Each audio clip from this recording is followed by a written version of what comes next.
नमस्कार साथियों, वीडियो री एग्ज़ाम का आज पहला शिफ्ट 26 तारीख को संपन्न हुआ है। उसका पेपर का एनालिसिस लेके हम लोग आए हैं। विद्यालय की शोभा वही बढ़ा सकता है जो अनुशासन में रहे, या किस वाक्य का उदाहरण है? तो साथियों, ये एक मिश्र वाक्य का उदाहरण है। जिन लोगों ने भी डी ऑप्शन पे टिक किया है, मिश्र वाक्य पे टिक किया है, उनका ये सही हो जाएगा। सेकंड क्वेश्चन है, श्रुतिसम भिन्नार्थक शब्द युग्म लक्ष्य और लक्ष्य का उचित अर्थ है। तो लक्ष्य का अर्थ होता है उद्देश्य और लक्ष्य का अर्थ होता है लाख। लाक्षागृह आपने सुना होगा महाभारत में। तो ऑप्शन नंबर 1 उद्देश्य और लाख सही हो जाएगा। नेक्स्ट है, किस विकल्प में शब्दयुग्म का अर्थ भेद सही नहीं है? तो शब्दयुग्म दिया है और उसका अर्थ दिया है अभिराम। अभिराम का अर्थ होता है सुंदर। तो ये पहला ऑप्शन ही स्थिर है, जो कि ये पहला ऑप्शन हमारा सही हो जाएगा, जो कि अर्थ गलत दिया है। चौथा क्वेश्चन है, निम्नलिखित में से कौन सा वाक्य संयुक्त वाक्य का उदाहरण है? जो परिश्रम करेगा उसे सफलता मिलेगी। यह वही बच्चा है जो कल गिर गया था। शाम हुई और गाय घर लौट आई।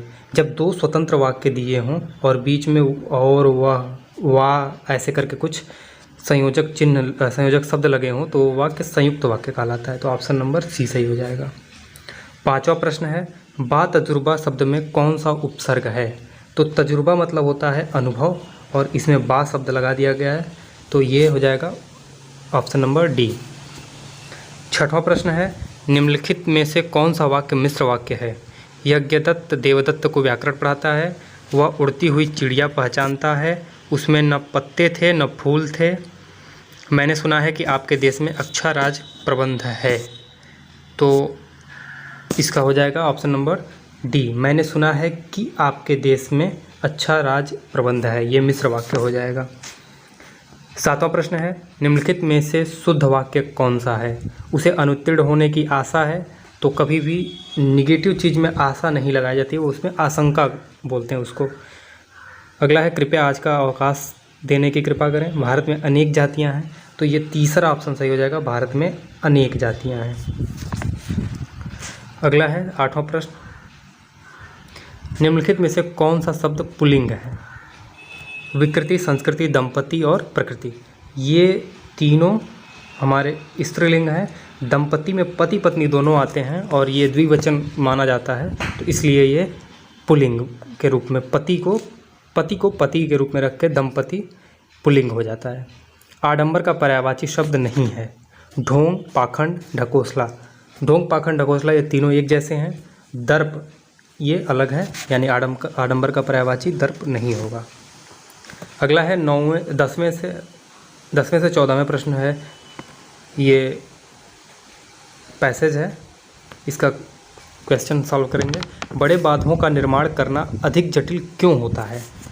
तो क्योंकि इसमें अत्यधिक शक्ति, समय तथा धन खर्च होने के कारण। वैसे में पैराग्राफ वगैरह जो होते हैं वो ईजी होते हैं बाकी सब क्वेश्चन के अपेक्षा में, बस टाइम थोड़ा ज़्यादा लगता है। जल की मांग क्यों बढ़ती जा रही है? तो इसका आंसर हो जाएगा औद्योगिकरण में वृद्धि, वर्षों से बढ़ती जनसंख्या तथा कृषि में विस्तार के कारण। अगला है, जल संचयन वह है जिसमें। तो पैराग्राफ में दिया है वर्षा जल को मुख्यतः भवनों की छतों पर इकट्ठा करके भूमि में संरक्षित करके आगे काम में लिया जाता है। तो ऑप्शन ए सही हो जाएगा। 13वां प्रश्न, जल संरक्षण का सही समास विग्रह और समास का नाम है। तो जल संरक्षण मतलब जल का संरक्षण, तत्पुरुष समास, और इसमें भी पूछा होता तो ये हो जाता है संबंध तत्पुरुष। अगला है, बांध का निर्माण किया जा सकता है। तो बांध का निर्माण पैराग्राफ में दिया है कंक्रीट, चट्टान, लकड़ी और मिट्टी से भी बांध का निर्माण किया जा सकता है। और अगर आप पैराग्राफ नहीं भी पढ़ेंगे तो भी ये प्रश्न आराम से हल कर सकते हैं। कंठ से उत्पन्न होने वाले वर्ड हैं। तो हम जानते हैं क, ख, ग, घ ये सब कंठ से हैं, तो ग और घ ऑप्शन सही हो जाएगा। 16वां प्रश्न है, निम्नलिखित में से किस कवि की काव्य भाषा ब्रज नहीं है? तो भारतेंदु हरिश्चंद्र, सूरदास और बिहारी, ये इन तीनों की भाषा ब्रज है। ऑप्शन सही हो जाएगा मैथिली शरण गुप्त। अगला है, मानसरोवर में किस कहानीकार की कहानियाँ हैं?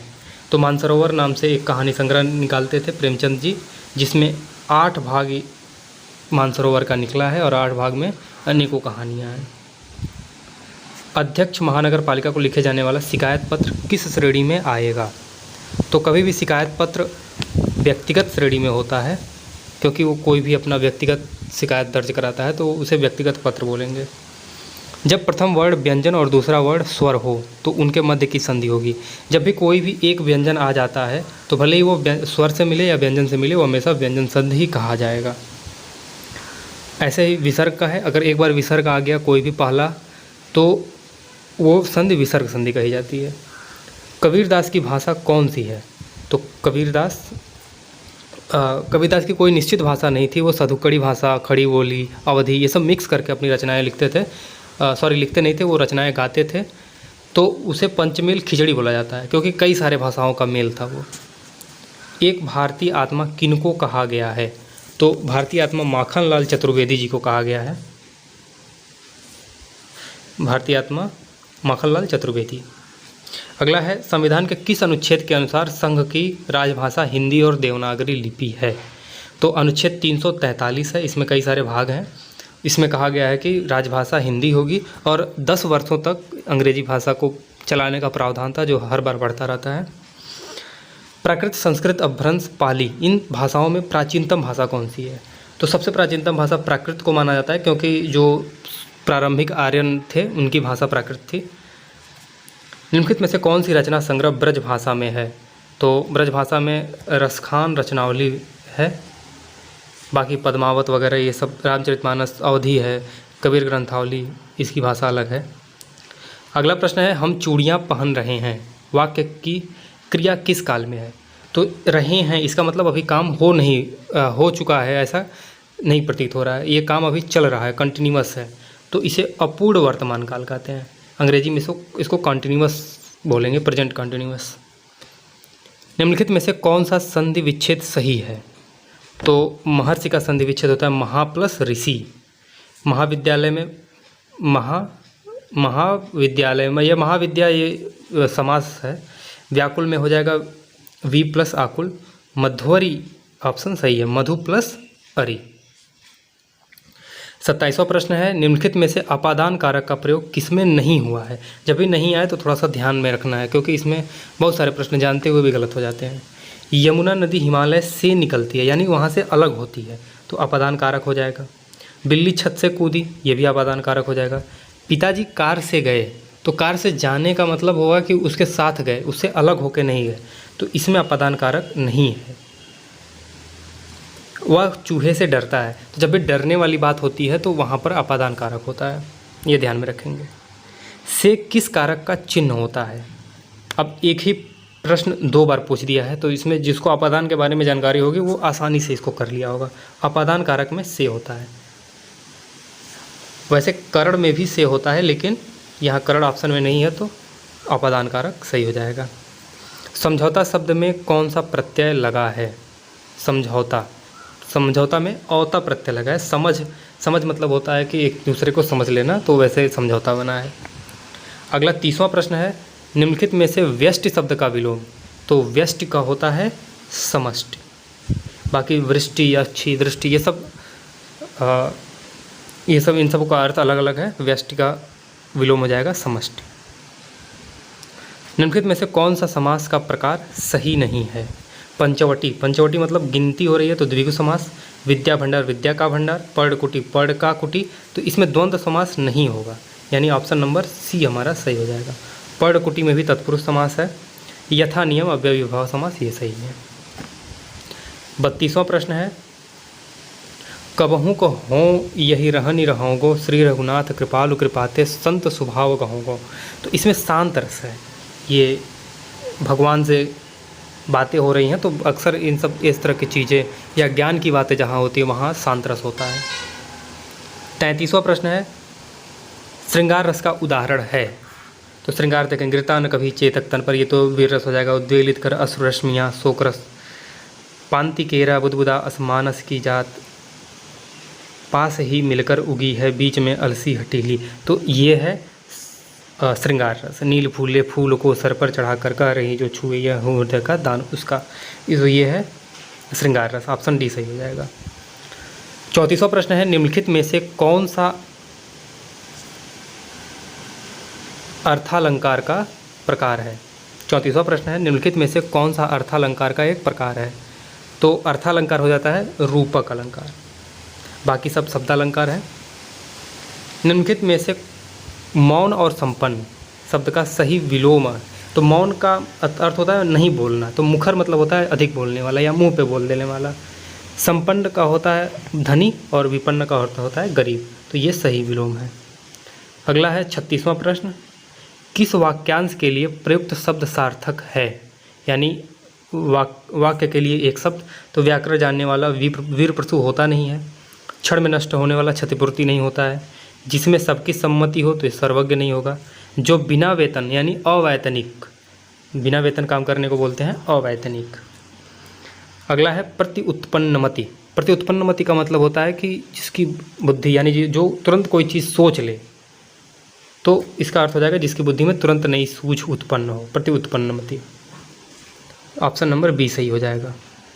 अगला है 38वां प्रश्न, निम्नलिखित में से कौन सी वर्तनी शुद्ध है? मुझे लगता है वर्तनी से संबंधित सबसे प्रचलित प्रश्न जो है वो यही है, आशीर्वाद। तो देखिए ये जिसने PDF भेजा वो उसने भी गलत कर दिया है, आशीर्वाद, ये ऑप्शन सही हो जाएगा। और मुझे नहीं लगता है कि जो प्रीवियस ईयर हल किए होंगे या ऐसे जो मैं एनालिसिस करा रहा हूँ, अगर कोई इस तरह की वीडियो देखा होगा तो ये प्रश्न गलत करेगा, क्योंकि लगभग अधिकतर हिंदी के पेपर में आशीर्वाद हो गया, फिर उज्ज्वला हो गया, इस तरह के प्रश्न रिपीट होते हैं बार बार। अगला है 39वां प्रश्न, निम्नलिखित में से कौन से विकल्प में पर्यायवाची युग्म सही नहीं है? तो सही नहीं है, ध्यान देना है। तो जलधि मतलब होता है समुद्र। एक चीज़ ध्यान देना है कि जब भी जल या पानी के आगे कोई भी हो, नीर हो गया, जल हो गया, पय हो गया, इसके आगे धी शब्द आता है तो इसका मतलब होता है समुद्र, और द शब्द आता है इसका मतलब होता है बादल, और अगर ज आ जाएगा तो इसका मतलब हो जाएगा या तो उससे उत्पन्न हुआ या कमल का फूल। तो जलधि मतलब समुद्र हो जाएगा, अम्बुद मतलब बादल, तो ये एक दूसरे के पर्यायवाची नहीं है। 40वां प्रश्न है, निम्नलिखित में से तत्सम शब्द कौन सा है? तो तत्सम शब्द देखते ही पहचान में आ जाते हैं अधिकतर। कृपा, कृपा तत्सम शब्द है, बाकी सब झरना, कटहल, मकड़ी ये सब तद्भव है। 41वां प्रश्न है, सलाका का तद्भव रूप कौन सा है? सलाका का अर्थ होता है सलाई, श्री राम सलाका है, और भी तरह की रचनाएं हैं। निम्नलिखित में से तत्सम और तद्भव का कौन सा युग्म सही नहीं है? तो वर्तिका बत्ती, इसमें सही नहीं है दिया है। तो वर्तिका मतलब बत्ती होता है, वणिक मतलब बनिया होता है, वधु मतलब बहू होता है, मतलब इसके तद्भव हैं। पौत्र मतलब होता है नाती, तो पौत्र पुत्र गलत है, पुत्र एक पंजाबी या हरियाणवी शब्द हो जाएगा।